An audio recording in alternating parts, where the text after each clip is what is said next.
Apresentação do professor Spencer Júnior. Quero agradecer a presença de todos. Conforme a Keni se reportou, a palestra como início de um ciclo de palestras que será alternado com outros espaços aqui da universidade, com o OC, como, por exemplo, o PROCAP, a FCM e aqui mesmo a Prograde. Tá? Então, todos vocês estão convidados para darem continuidade a esse ciclo de conversações que versam sobre temáticas gerais. E obedece uma lógica da Prodep, que é tentar criar um ambiente psicoeducativo que permita com que nós reflitamos sobre temáticas correlatas ao comportamento humano e que muitas vezes nós não temos esse acesso informacional em termos de debates. Hoje nós temos muito acesso informacional via tecnologias, mas normalmente desprovidos das condições de debater ideias. Debater ideias produz conhecimentos e é esta a grande vantagem de que nós possamos usufruir deste encontro. O tema vem por uma provocação. Felicidade como obsessão vem convertendo pessoas, em função do desejo intensivo de serem felizes, em pessoas infelizes. Como é que você está buscando felicidade e você pode ser infeliz? A crítica não é a felicidade em si. A crítica é quanto aos modelos de felicidade. E é isso que a gente vai tentar fazer um exame para saber se estes modelos de felicidade que estamos aderindo nos adoecem ou de fato alcançam os objetivos, sem que nós também romantizemos a vida no sentido de que felicidade seja supressão da tristeza ou de emoções, digamos, perturbadoras ou emoções negativas. Mas, em verdade, a felicidade ela é muito mais a capacidade do sujeito orquestrar todos os seus humores, sejam eles de natureza agradável ou não, como, por exemplo, alegria e tristeza, do que propriamente dita uma experiência contínua de gozo, de satisfação. Isso não é possível. Este tipo de composição de felicidade está muito bem ilustrado na indústria publicitária, ou seja, uma ideologia que se volta para que o indivíduo no estado permanente de felicidade condicionado à condição de consumidor. Então, nós temos hoje mais consumidores na sociedade do que pensadores, temos mais pessoas dependentes de aquisição de objetos de consumo para estabilizar suas emoções do que saber lidar com suas angústias. O Zygmunt Bauman, que é um teórico social importante, ele já fazia uma ilustração pertinente quanto a isto, quando ele dizia que no shopping center você não entra para visitar 450 lojas, mas 450 farmácias. Cada loja é uma farmácia, porque você vai tentar consumir um produto para aplacar um vazio, uma angústia, uma emoção desagradável. Então, estamos perdendo essa habilidade de uma interiorização autorreflexiva que nos permita reconhecer sentimentos, afetos e emoções e sabermos lidar com os mesmos. Uma outra coisa pertinente que eu quero deixar claro já como pontapé inicial de reflexão quanto à pergunta felicidade como obsessão, que faz com que as pessoas busquem nestes modelos essa realização, vem tornando as pessoas adoecidas, parte dessa ideia dicotômica, né, separativa entre emoção positiva e emoção negativa. Nem a emoção é positiva, nem ela é negativa. As emoções não têm essa categorização. As emoções, na verdade, são, digamos, computações que a seleção natural nos dotou, que especializou as emoções como uma forma de detectar o ambiente que estamos transitando, né? A emoção é uma reação a um estímulo, e essas emoções, quaisquer que sejam elas são portadoras de dados, de informações. Então, quando o indivíduo ele pensa ser feliz, quando ele considera a tristeza como uma emoção negativa, então ele tende a menosprezar a informação que a tristeza está lhe trazendo, que lhe pode permitir uma passagem para a instância da alegria.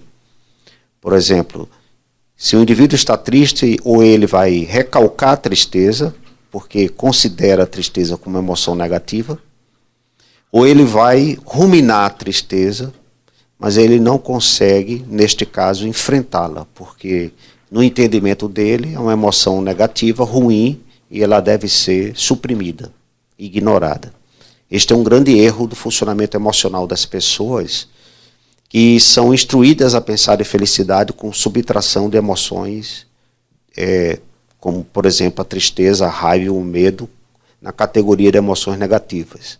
Como disse, todas as emoções, elas trazem dados, informações. Um exemplo, eu estou triste, ou eu recalco a tristeza, a pretexto de ficar feliz, eu ignoro a minha tristeza, ou eu posso enfrentá-la e procurar saber a causa da minha tristeza. Eu estou triste hoje porque eu terei uma nota baixa na disciplina. Então está me trazendo uma informação do tipo, para que eu fique alegre eu tenho que tirar uma nota maior. Portanto, eu mudo meu comportamento de acordo com como eu interpreto minhas emoções. Normalmente nós ou recalcamos ou negamos essas emoções porque nós temos também uma informação equivocada sobre o nosso funcionamento cognitivo. A gente pensa sempre dessa seguinte maneira: o indivíduo considera a emoção positiva quando é emoção agradável. Esse é um erro, porque nem tudo que agrada é o melhor para o indivíduo. Você pode entender que comer uma barra de chocolate pode ser muito agradável, mas pode ter uma consequência deletéria. Então, o entendimento que eu faço do agradável normalmente é pela experiência do imediato e não pela experiência das consequências. A informação, por exemplo, da experiência tristeza pode trazer um dado importante de como meu comportamento deve ser ajustado àquilo que me provocou a tristeza. Por exemplo, tirei uma nota baixa, por isso eu estou triste. Enfrentei a tristeza, detectei sua causa, portanto vou resolver o problema. Como diria Spinoza, que é um filósofo dos séculos medievais, do século XVII com precisão, ele colocava muito bem que, no caso, a alegria é a passagem da emoção tristeza para a alegria, ou seja, nós estamos sempre procurando, na alegria, ter uma potência de existir. Nós nos vitalizamos pela experiência da alegria. Mas isso não quer dizer que com a experiência da tristeza nós nos desvitalizamos. A permanência na tristeza é que nos desvitaliza. Como também ignorar a tristeza nos desvitaliza. O Spinoza considerava todos os nossos humores como expressões naturais, expressões da nossa natureza. E ele comparava isso à atmosfera, por exemplo. Calor, frio, tempestade. Tudo isso como expressões atmosféricas, tristeza, raiva, medo, alegria, são expressões dos nossos humores. Outra tortura mental que leva as pessoas a seguirem alguns modelos muito absolutistas e radicais quanto à felicidade, nessa expectativa que o indivíduo estará sempre por cima de tudo, sempre achando que sua razão ela é dominante sobre todas as coisas, basta que você queira que você vai conseguir. Isso é uma mentira, uma grande ilusão. As pessoas têm sido superestimadas nas suas qualidades e quando elas não conseguem realizar, elas se sentem frustradas e culpadas. E muitas vezes elas não conseguem o amparo de nenhum tipo de grupo ou instituição, nem mesmo daquelas pessoas que levantam essas promessas do tipo: você não conseguiu realizar o que você quis porque você é um fracassado, você é o culpado. Na verdade, o indivíduo fez uma leitura errada entre o seu projeto e as suas condições de realização. Ou muitas vezes, ele não tem a resiliência suficiente para interpretar a dificuldade como um desafio. Interpreta a dificuldade como algo que está confirmando a sua crença sobre si, de que ele é uma pessoa incapacitada. Então ele não faz uma avaliação cognitiva sobre as suas condições e as suas propostas realizadoras. Então, normalmente as pessoas elas têm sido levadas a pensarem muito em alguns tipos de ideais de felicidade, como, por exemplo, fama e sucesso. Nem sempre uma pessoa famosa é uma pessoa importante. E nem sempre uma pessoa importante é uma pessoa famosa. Importante, como diz a palavra, é o que eu importo para mim, o que eu coloco dentro de mim. Nem todas as pessoas famosas você vai querer colocar dentro de você. Basta que você queira ter um convívio com ela mais próximo, você vai ver que os famosos são muito mais perturbados na maioria das vezes, do que as pessoas que você poderia ter um convívio mais pacífico e que não tem nenhum tipo de fama. Ideal de sucesso, por exemplo, hoje é permeado como uma obsessão. A felicidade ela está anexada à ideia de sucesso. Quanto mais você aparece, mais parece que você é. Antigamente nós tínhamos uma dialética bastante contraditória, que era ser ou ter. Hoje é ter, ser ou aparecer. Não basta que eu seja, não basta que eu tenho que aparecer. E as tecnologias virtuais, elas estão aí provando os males que elas trazem, porque como o mundo está cada vez mais interconectado, nós nos expomos mais uns aos outros. Por isso que a intolerância vem aumentando muito, porque o convívio entre as pessoas aumentou.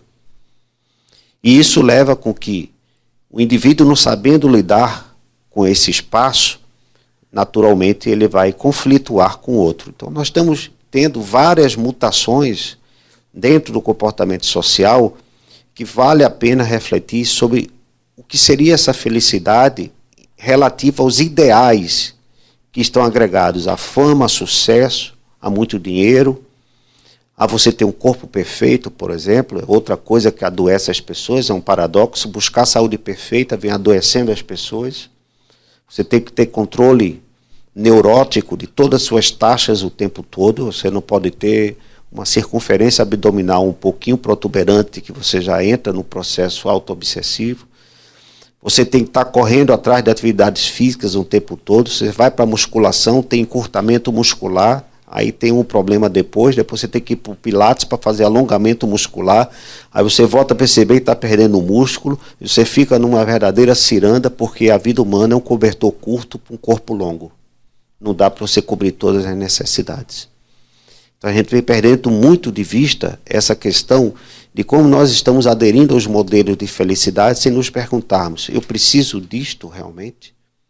Como nós somos animais de rebanho, tendemos a correr mais para o lado que o rebanho vai do que pensar naquilo que realmente eu preciso. A gente se comporta de acordo com a inclinação dos grupos. Se alguém der um grito dizendo que está pegando fogo a universidade, a gente não vai checar se está pegando fogo, a gente vai correr. Vai correr como todo mundo. E de repente é um alarme falso. Não é? É um alarme de natureza falsa. Mas isso está dentro da reação natural de defesa humana quanto a perigos. É natural que se compreenda isto. Eu estou dando só como exemplo, mas em outras magnitudes de comportamento humano, você percebe que as pessoas, elas normalmente copiam mais as outras, seguem mais as outras, do que procuram criar seus próprios estilos de vida baseados em suas experiências. Isso cria um tipo de alienação. Existe uma patologia que está sendo estudada hoje, chamada síndrome missing out.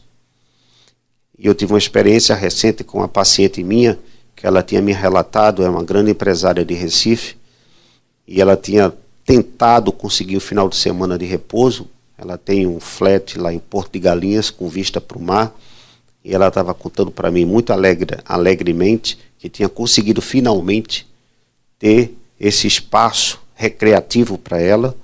Ela chegou no flat, disse que abriu a janela, estava lá o mar lindo de Porto de Galinhas, deitou-se na rede, finalmente eu vou descansar, vou gozar aqui, vou usufruir aqui do meu final de semana, e disse ela que teve a grata, inspiração de pegar o seu celular e consultar o Instagram. E a primeira postagem com a qual ela se confrontou foi a foto de uma amiga sua em Miami Beach. Então ela fez a comparação e disse, que miséria, Porto de Galinhas. Acabou meu final de semana. Né? A minha amiga está mais feliz do que eu. Né? Então o que é a síndrome missing out? Eu anulo a minha gratificação por comparação da gratificação do outro. Né? Eu vejo que o outro aparentemente está melhor do que eu. Então por eu estar naquela situação, eu termino me anulando. Então um conceito interessante que a ideologia do consumo abre, que é a mobilidade dos nossos desejos. O ser humano é essencialmente um ser desejante. Para chegarmos nesse capítulo, eu vou trazer à guisa de ilustração uma passagem que o Rubem Alves, escritor paulista, professor da Unicamp, que foi professor emérito da Unicamp, escreveu vários livros, dentre eles um que me parece encaixar com a proposta reflexiva do tema. Ostra feliz não faz pérola. ostra feliz não faz pérola. E aí ele relata um pequeno conto que ele criou, baseado em um fato biológico. Vocês sabem que a pérola é uma reação imunológica a um antígeno. Ou seja, está lá a ostra, entrou um grão de areia.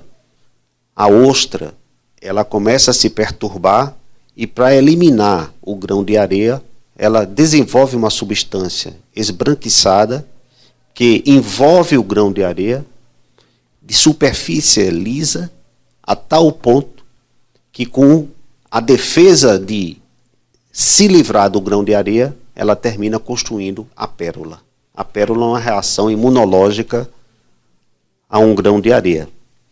Então ele usa isso, que é um fato biológico, como uma metáfora poética, quando ele diz, neste conto, o seguinte: existia um grupo de ostras felizes que estavam cantando, e ele diz cânticos gregorianos, que são cânticos bem harmônicos, no fundo do mar.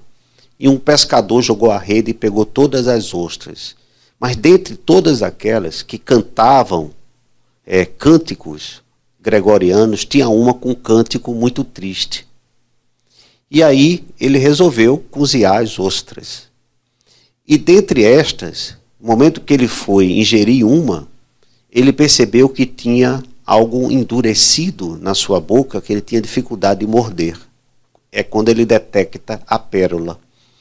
E aí ele começou a correlacionar que aquela ostra que tinha um cântico infeliz, o cântico triste, era justamente a ostra que tinha feito a pérola. Então ele faz a construção dessa ilustração, que ostra feliz não faz pérola, dizendo que muitas vezes o indivíduo ele pode responder ao seu sofrimento de uma forma artística, de uma forma resiliente, de uma forma produtiva. E que muitas vezes as pessoas que não passam por sofrimentos, é como que elas não tivessem, digamos, uma profundidade nos seus pensamentos, uma consistência em suas lógicas, fossem pessoas um tanto quanto idiotizadas, superficiais. Mas a ideia não é defender o sofrimento. A passagem de Rubem Alves é bem interessante quando ele cita: a ostra não faz a pérola porque está sofrendo. Ela faz a pérola para deixar de sofrer. Mas existem duas posições aí que merecem serem destacadas. A primeira é: o sofrimento é algo que nós não podemos escapar. O sofrimento é um elemento da constituição da vida humana. Então, como sendo elemento da constituição humana, nós temos a possibilidade de escolher. Ou eu enfrento o sofrimento, isso vai depender muito da minha visão de mundo, ou eu ignoro o sofrimento e não construo a minha pérola. Ou seja, eu fico sem saídas para as coisas. Se nós nos consultarmos intimamente, em um breve minuto de introspecção, vamos identificar que todos nós temos nossas dores. Se fizermos um esforço de memória aqui, provavelmente nós teremos mais lembrança das dores do que de alegrias. E nem sempre porque a vida nossa foi mais dolorosa e menos alegre. É porque a nossa memória está mais voltada para a dor como mecanismo de defesa. Eu me lembro mais das dores para não passar de novo por elas. Porque uma vez que você sofre, você não quer voltar a sofrer. No entanto, a pergunta que fica em relação a essas duas possibilidades, que não é a pérola, no caso a ostra faz a pérola porque está sofrendo, do tipo, eu só posso então construir coisas boas na minha vida quando eu sofrer? Não. É muito melhor você construir coisas boas na sua vida quando você não está sofrendo.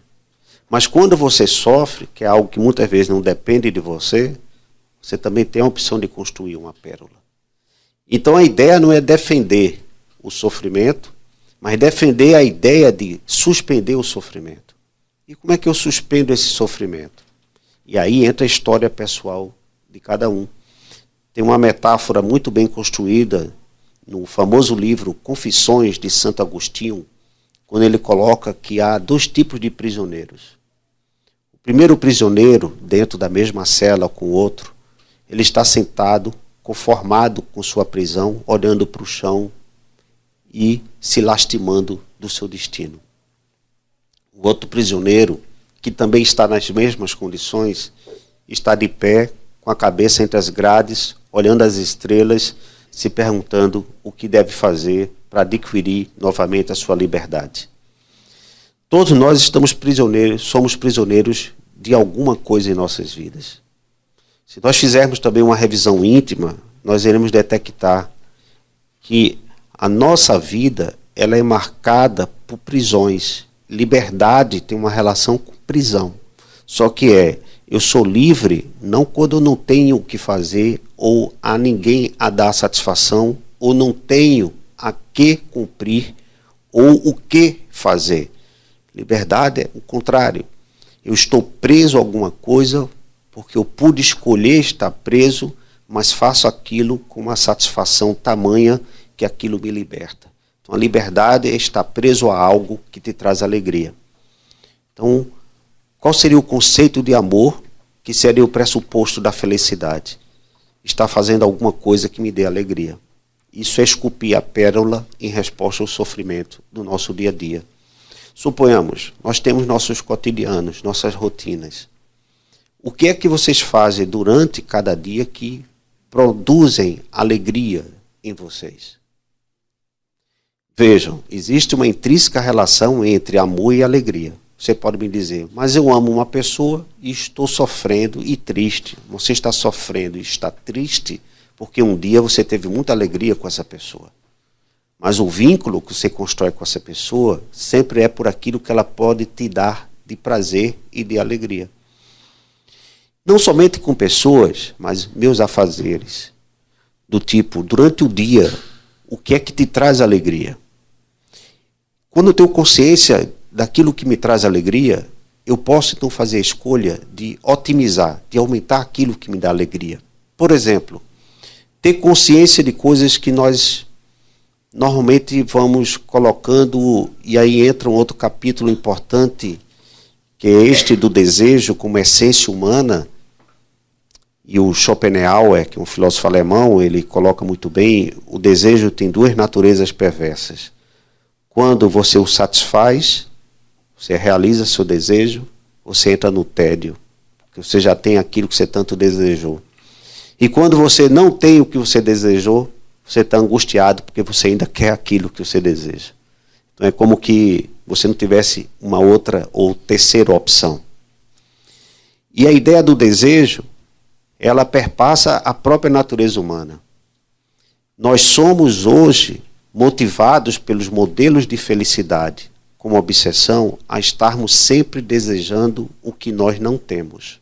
Isso é muito importante que nós entendamos. Estamos sempre desejando o que nós não temos. E quando temos, não mais desejamos. E a gente perpetua o ciclo da insatisfação. Sabe aquele conto de Machado de Assis, da insatisfação? Que certa feita o pirilampo, olhando para o sol, desejou seu sol. O sol, neste caso, olhando para a lua, invertendo na verdade, certa feita o sol, a lua olhando para a estrela, desejou-se a estrela olhando para o sol, desejou seu sol, o sol olhando para o pirilampo, desejou seu pirilampo, e o pirilampo desejou seu sol. Então, ninguém estava satisfeito com nada. Né? Estamos sempre desejando o que nós não temos, e quando temos, deixamos de desejar. Como é que se trabalha uma consciência fora dos modelos de felicidade impostos hoje pela nossa sociedade? Corpo perfeito você nunca vai ter. Saúde perfeita, pode ter certeza, você nunca vai ter. Não ter problemas é impossível, é um problema não ter problemas. Né? Achar que as pessoas não vão te contrariar, não vão te frustrar. Então você vai realmente brigar com a vida de frente, porque elas vão te frustrar, elas vão te decepcionar. O que eu espero da vida está de acordo com aquilo que a vida de fato pode me dar? Tem uma passagem Pascoal, Blaise Pascal, quando ele diz que a vida é um grande palco. E esta peça belíssima que é exposta, que é a existência humana, ela sempre tem no último ato, o ato sangrento. Porque no final você vai para a cova com um punhado de terra sobre sua cabeça. Mas ele continua refletindo o seguinte: isso não quer dizer que você vai renunciar à vida, porque ela é frágil, mortal e precária. Muito mais o que define a vida, o seu fim, o que a define é a sua trajetória. É o percurso que eu faço e de como eu faço esse percurso. Todos iremos cair no mesmo lugar. Mas de que maneira nos caminhamos para este mesmo lugar? Se todo o destino do ser humano é a cova, não importa. O que vale é como você está indo para essa cova. De pé, se arrastando, acomodado, cantando, se lamuriando. Então, a existência humana é justamente uma corda que se estica entre duas dimensões. O animal que somos e o homem que desejamos ser. Mas, em suma, é sempre a transição. Então, a ideia do desejo recai sobre um aspecto importante, porque as ideologias de felicidade na atualidade, elas são muito contemplativas, de uma perspectiva do indivíduo, que ele sempre tem que estar em busca de uma meta de perfeição. O substrato dos modelos de felicidade, que vem felicitando as pessoas, porque elas nunca conseguem alcançar, passa pela ideia de perfeição. Você sempre é exigido em alguma coisa. Se você bate a meta de uma empresa, logo no mês seguinte, infelicidade de quem bate a meta, achando que vai ter a felicidade, porque ela vai aumentar mais adiante. Se você acha que você conseguiu aquilo que você queria e tanto se esforçou, logo mais vem um outro protocolo dizendo do tipo, você precisa, eu perdi 10 quilos, não, agora você precisa perder mais 2. Aí você perdeu 2. Mas eu, por ter perdido 12 quilos, já não estou muito bem. Então eu preciso ter mais 2 quilos. Sempre você vê uma graduação de insatisfação das pessoas em tudo. E esses modelos de felicidade, eles são movidos por essa ideologia do desejo como falta. Ou seja, sempre está faltando alguma coisa, porque no dia em que você desejar alguma coisa, estiver satisfeito, não tem razão para voltar a desejar mais nada. É o que a sociedade de mercado menos quer. Então, o que é que nós estamos debatendo aqui? A ideia da perfeição leva o indivíduo a uma infelicidade com a sua própria vida. A ideia de que você vai entender que está bem é estar sempre livre de tormentos ou emoções perturbadoras gera infelicidade em você. A ideia de você pensar, por exemplo, como estava dizendo antes, de separar a emoção negativa de positiva por aquilo que me agrada ou desagrada, e você sempre vai reprimir a tristeza, a raiva e o medo, vai sempre levar você para, no futuro, ter uma espécie de vazamento emocional. Toda a tristeza recalcada volta contra você como raiva. Todo o medo ignorado volta contra você como ressentimento em relação à vida. Normalmente pessoas que estão sempre ressentidas, pessoas sempre ultrassensíveis, melindrosas, são pessoas que estão sempre reprimindo os seus medos. Quando alguém diz alguma coisa que não é nem contra ela, ela interpreta assim porque elas, na verdade, é como elas estivessem se sentindo alvo da condenação do outro, porque elas não conseguem manejar bem os seus próprios medos. Tem um conceito importante de medo. Medo não é, ou melhor, um conceito importante de coragem. Coragem não é ausência de medo. Coragem é um medo em movimento. Eu enfrentar as coisas mesmo com medo. Né? Quando alguma pessoa diz assim para mim, eu nunca tenho medo de nada, essa pessoa, ela se compara não ao destemido, ela se compara justamente ao imprudente. Porque o prudente é aquele que enfrenta seus problemas tendo o medo como medida das coisas. O medo é uma emoção preservativa da vida, ela te dá dados até onde você deve ir, até onde você não pode ir. Então, quando a gente faz essa separação, nós criamos uma divisão interna e perdemos muitas informações sobre nós mesmos e, portanto, sobre a vida. Porque o nosso grande trauma é como a vida funciona. E ela não funciona a nosso favor. Então, um outro traço muito dominante na nossa cultura de ideologia de consumo, de felicidade, com perpetuação da alegria e supressão da tristeza, raiva e medo, quando eu penso que só é bom para mim quando é agradável, quando eu tento manejar minhas emoções na relação com os outros, achando que os outros devem sempre corresponder às minhas expectativas, então eu estou me colocando numa posição narcísica em relação à vida. O que é o narcisista? É aquele que acha que tem o direito de ser amado e nunca o dever de amar. Acha que deve sempre estar recebendo e praticamente nada dá. E quando você inverte essa posição, você cria um caos social. Imagine todo mundo achando que deve ser amado e nunca amar. Resultado final, ninguém se ama. Todos se odeiam. Porque se você não me ama e eu não me sinto a obrigação de amá-lo, então eu vou te odiar. Então o resultado é sempre que o indivíduo exclui o outro no momento que ele percebe quando ele não é o alvo da atenção. Isso vem aumentando o espírito de competitividade, isso vem aumentando dentro dos grupos um espírito de intolerância. Isso talvez não por acaso justifique o alto índice de suicídio que vem acometendo nossos jovens, por exemplo, pelo seu grau de tolerância mínimo a frustrações e coisas que os frustram, as suas frustrações e coisas que estejam contra eles, aparentemente.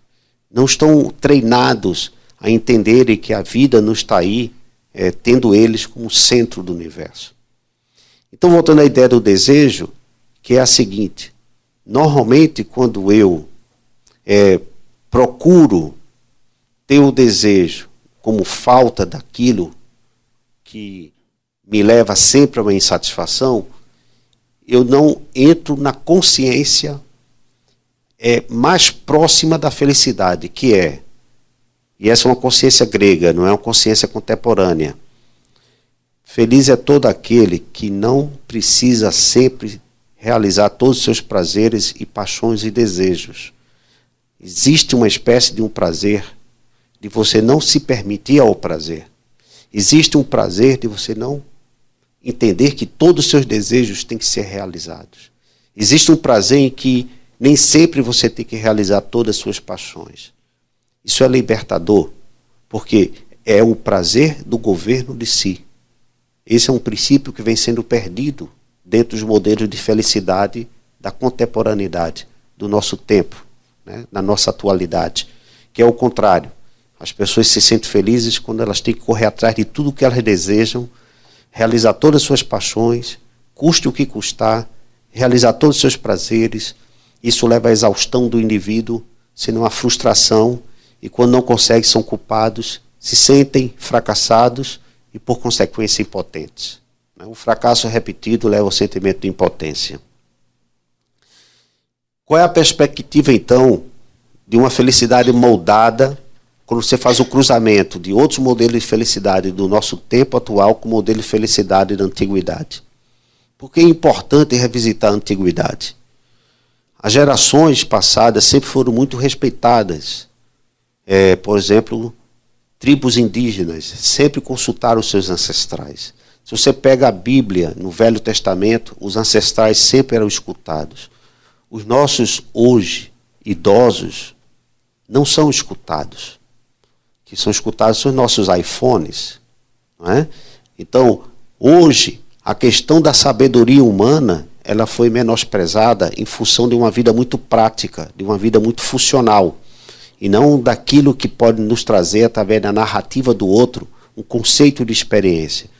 Então, quando nós temos a felicidade calcada nessa questão da experiência da falta contínua, isso nos leva justamente a uma experiência contínua, igualmente de vazio, porque a gente não consegue realizar todos esses desejos.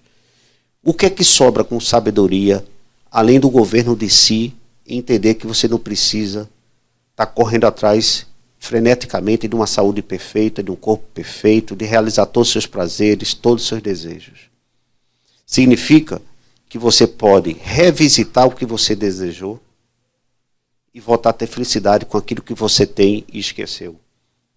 Porque os modelos de felicidade na contemporaneidade têm nos levado a uma espécie de infelicidade que eu comparo a uma espécie de amnésia.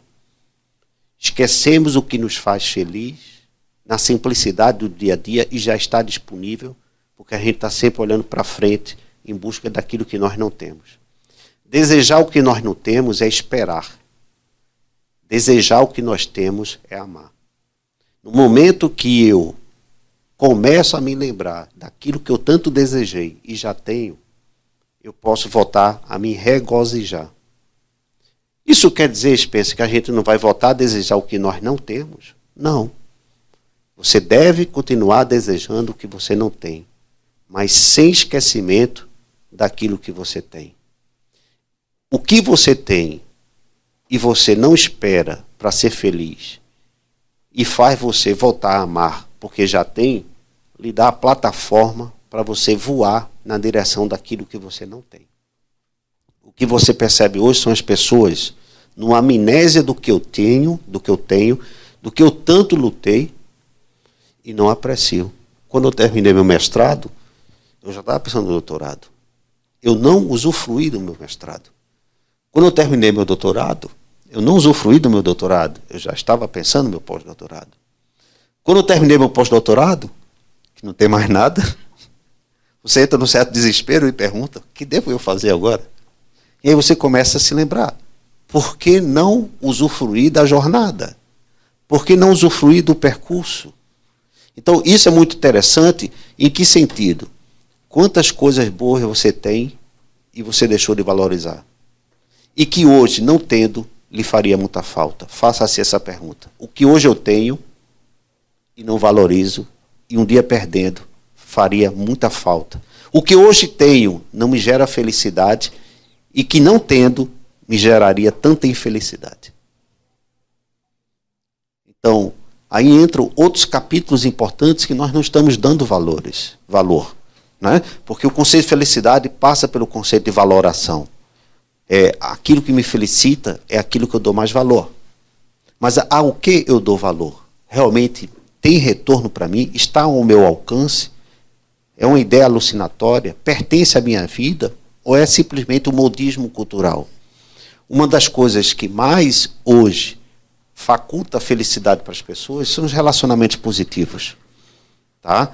Família, isso não quer dizer que toda família seja boa, faculte relacionamento positivo, mas você pode ter um amigo. O que importa é quantas vezes podemos ligar para alguém simplesmente para dizer que estamos agradecidos por sua presença em nossas vidas.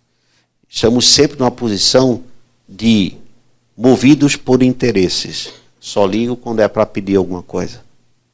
Quantas vezes eu deixei de acariciar um animal porque acho que aquilo ali é um bicho desprovido de afetos?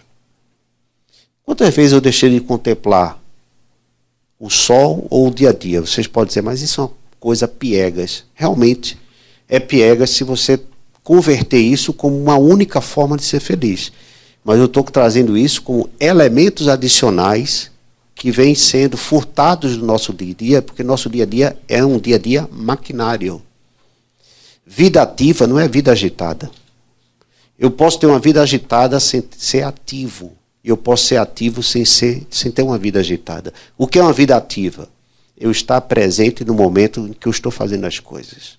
Estar conectado às minhas emoções. Saber manejá-las. Saber ter consciência do meu momento. Saber construir para mim projetos que estejam em ajuste com as minhas possibilidades.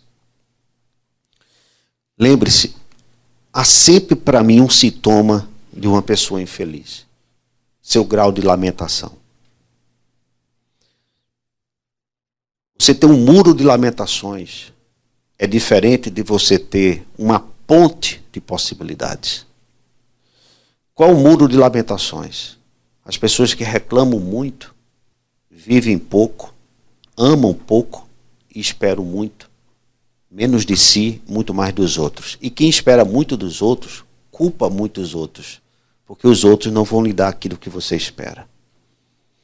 Então, a razoabilidade a qual eu queria chegar nessa provocação temática, cujo tempo não esgota o próprio assunto, porque ele é maior do que a própria vida humana, que são os conceitos sobre felicidade, seria justamente este.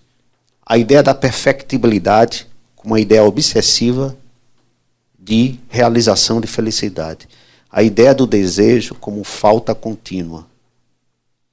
e, logicamente, o funcionamento cognitivo nosso, como mais produtor de sofrimento do que os fatos ou as ocorrências do nosso dia a dia. Não são muitas vezes as coisas que nos trazem sofrimentos, mas a forma como nós interpretamos as coisas. O sofrimento está mais na mente de quem pensa do que fora dele, daquilo que ele jamais seria capaz de pensar, né? Então o sofrimento é uma coisa interpretativa. Como diria Carlos Drummond de Andrade, se a dor é imputável e imposta, o sofrimento muitas vezes é opcional. Eu posso ter uma dor de cabeça com sofrimento de câncer. E eu posso ter uma dor de câncer com sofrimento de uma dor de cabeça. Então, a matéria se resume a isto. Felicidade com obsessão nos modelos que estão sendo construídos e que estão sacrificando a dimensão humana. E esta dimensão humana, ela diz respeito justamente a isto, à sabedoria. Que muitas vezes poderemos, humildemente, recarregar nossas baterias aos antigos. Os antigos talvez estejam mais bem preparados do que os modernos. Talvez nas gerações futuras, elas olharão para a nossa atual e poderão diagnosticar como uma das gerações mais pobres do ponto de vista cognitivo. Porque elas vão estranhar muito nossos comportamentos, inclusive no que se reflete à arte. A arte sempre reflete o espírito do seu tempo. A arte nunca esteve tão pobre e destituída de beleza. A arte é para trazer a beleza. Quando a arte está desprovida de beleza, é porque, naturalmente, isso reflete um empobrecimento espiritual de um povo, de uma cultura e do seu tempo. Bom, por falar em tempo, nosso tempo está esgotado. Eu vou dar, me permitam, aí em delicadeza de 5 minutos de interação, em função das minhas, né, o pessoal aqui sabe, intensivas atividades.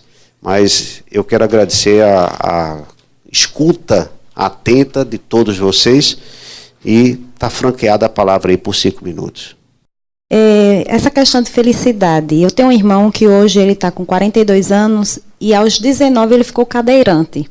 Então aquilo ali para a gente foi um choque porque foi uma bala perdida num bloco de carnaval. E aí a gente passou todo por um momento de renascimento.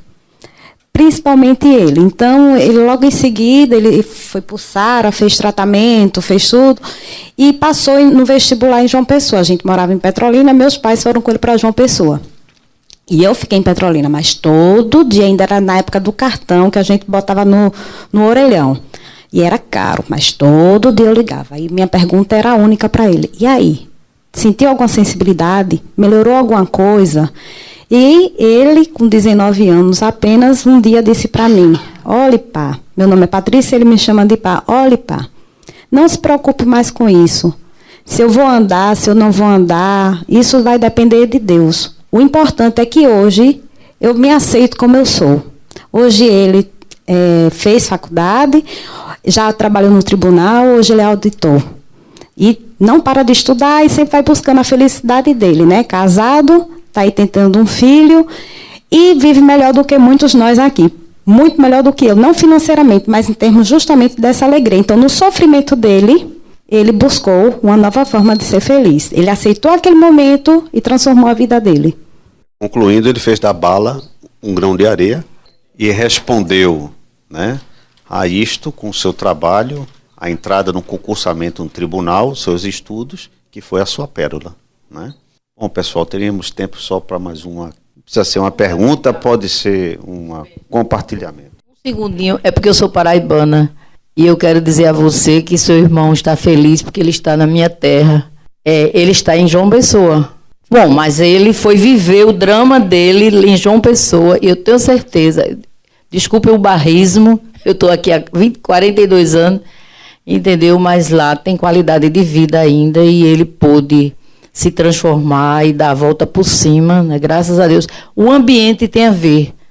Eu acho que a cidade, o ambiente onde você vive, eles têm um respeito. Você pode atravessar uma faixa de pedestre, as pessoas vêm na maior velocidade, chega lá, sem sinal, sem nada, você passa tranquilamente. Claro que a evolução, o desenvolvimento aumentou, a violência também chegou lá.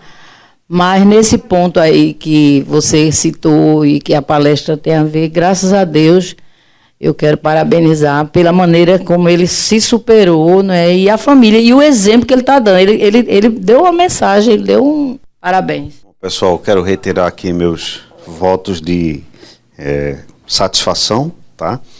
Eu vou pedir licença porque eu tenho outras reuniões agora para participar.